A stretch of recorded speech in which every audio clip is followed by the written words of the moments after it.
You know I wanna see you win, I wanna see you win, I wanna see within, I wanna be you win, I wanna be within, I wanna let you in, I wanna be your thing, don't wanna hear you talk about it all the time.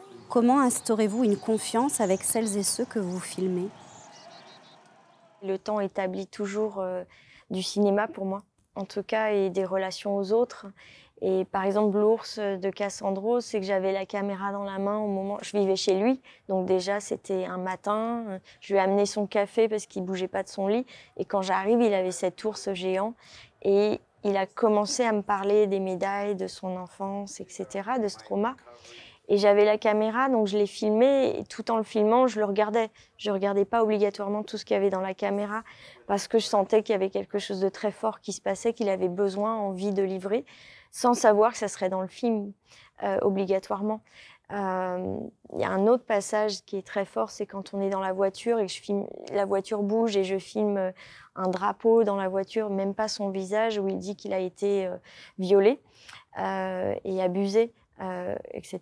Donc c'est très très lourd, mais la caméra était allumée, donc il le savait aussi. Et de la situation dans laquelle on était, le temps qu'on passait ensemble, c'est une histoire qui s'est livrée au micro et à la caméra à ce moment-là, sans savoir que ça finirait ou pas dans le film.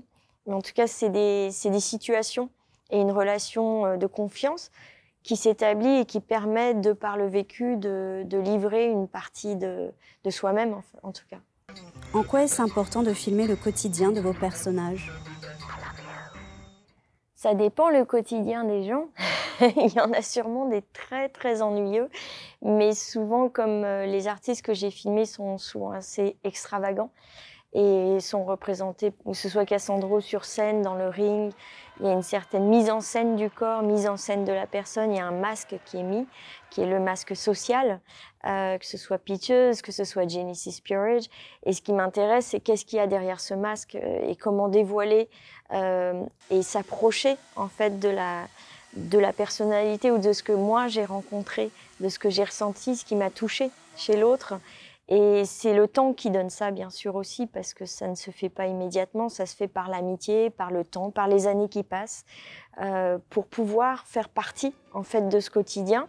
Et souvent, ça m'aide énormément pour raconter une histoire, de voir la différence et la cassure entre quand la veste tombe, quand le maquillage est enlevé, quand le costume s'enlève, quand on n'est pas Cassandro, on est Saoul, quand on n'est pas Peaches, mais on est Meryl, quand on perd son nom de scène et qu'on devient juste un être humain au quotidien. Et ça raconte énormément de choses sur le processus créatif et la personnalité des portraits en fait des diverses personnalités filmées. Et souvent, je trouve que c'est un processus de travail qui permet aussi du calme, de retomber, parce que quand on voit Peaches, c'est tellement intense sur scène, c'est tellement d'énergie, que le quotidien peut amener aussi un contraste qui ramène une tendresse où on comprend beaucoup mieux même la rage, l'énergie et la rage qu'elle exprime, la liberté sur scène, de par le fait qu'il y a une douceur, il y a une nostalgie, il y a une tristesse, une sorte de tristesse qui est établie au quotidien de son attachement à sa sœur, de son attention qu'elle porte à sa sœur, de l'aide qu'elle fournit, de l'endroit où elle se déplace. Et elle n'est plus le centre de focus, mais elle se met de côté, un pas de côté, pour pouvoir s'occuper de l'autre.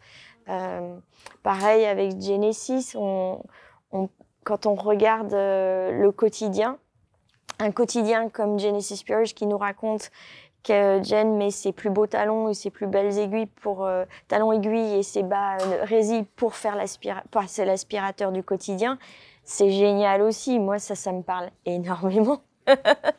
Donc, le quotidien de chacun, il est alimenté par aussi des étrangetés ou une façon de se raconter, ou d'avoir envie de se raconter, parce que c'est pas moi qui force le quotidien, c'est le quotidien qui est là, et la personne peut raconter son quotidien ou sa personne comme il le souhaite ou comme elle le souhaite, sans être peut-être vrai. Mais en tout cas, c'est celui ou celle qui a choisi de le raconter sous cette forme. Et c'est une façon de dévoiler, voilà, le derrière de la scène, en tout cas. Filmer les objets, est-ce une manière de dévoiler l'identité d'une personne? tous les objets racontent quelque chose. Et moi qui adore les objets, et ça envahit ma vie, les objets, les costumes, les détails en fait de chaque personne et son environnement, ça donne la réponse à beaucoup d'émotions par rapport à ce que vit la personne et comment vit la personne, l'humour, simplement, ça donne une nature, ça raconte une histoire aussi. Donc les objets racontent toujours quelque chose, ils sont très narratifs.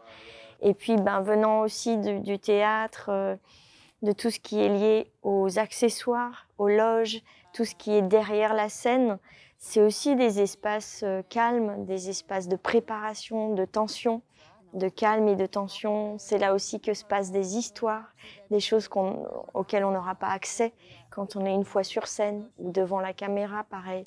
Donc cet espace de liberté qui est l'espace où on se transforme, il est très important pour moi et en tout cas c'est un endroit où je me sens bien et où j'aime passer du temps et toujours aussi quand je filme quelqu'un, c'est pas que le visage, c'est tout où la caméra, où les yeux vont se balader. Et souvent, ils se baladent sur les chaussettes de Félix, sur les chaussures de Félix, sur un bouton ou un câble, sur une poubelle. Tous les détails de la vie, en fait, donnent une réponse aussi au dialogue et à la narration d'un film. Est-ce difficile de filmer des instants furtifs de complicité entre deux êtres ? Ça survient, en fait. C'est pas du tout mis en scène, puisque c'est tellement émouvant. Quand on les voit à l'œil de la caméra, on sait quand c'est là. Et on sait quand on a quelque chose de très précieux qui est pris par la caméra par un moment donné.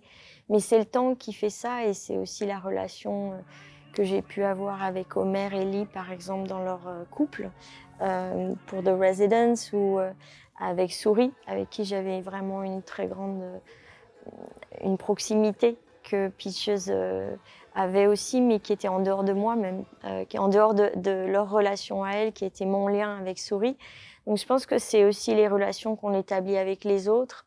Et bien sûr, les émotions, l'affection, l'amour, sous toutes ces formes, je crois que c'est ce qui m'intéresse peut-être le plus dans la vie, aussi difficile parfois qu'elle soit, parce que l'amour, elle est là, mais elle est aussi pleine de conflits, elle est pleine de tensions. Il faut aussi savoir passer au-delà de certaines situations et c'est ça qui forme parfois des moments magiques d'amour, justement. Love you. Love you. Who? She loves me. Do you love me? Do you love me? Do you love me? I love you too. Love you. I love you more. Oh, I love you more. I love you the most. Oh, I love you so much more. I love you the maximum. I love you the maximum XL. I love your coochie coo. Oh. Et je pense que tous les films, de par les portraits de ces artistes, sont des sortes de lettres aussi d'amour pour un être qui a réussi ou qui m'a donné ce temps, qui m'a donné aussi à partager le processus créatif de leur travail, de leur œuvre, de leur moment de vie. Et que ce soit par la musique, que ce soit par le théâtre, que ce soit par la peinture ou autre, dans tout ce qui est créé, il y a quand même de l'amour. Même dans le résultat même d'une chanson, d'une peinture, d'un costume, d'une danse. Donc l'amour, il se traduit sous 1001 formes. Il faut juste être là au bon moment pour le choper. C'est pas toujours évident, mais le temps aide. And Meryl, she wants things done, she does it. She always remained herself, and she became very successful. But she's really amazing.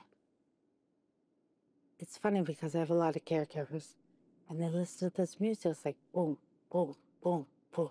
And I'm like, what kind of beats? That's the beats. And I realized, wow, Meryl really does do something different. And I was in the hospital a lot, and I would play her music. She's so funny. I mean, I could just laugh forever.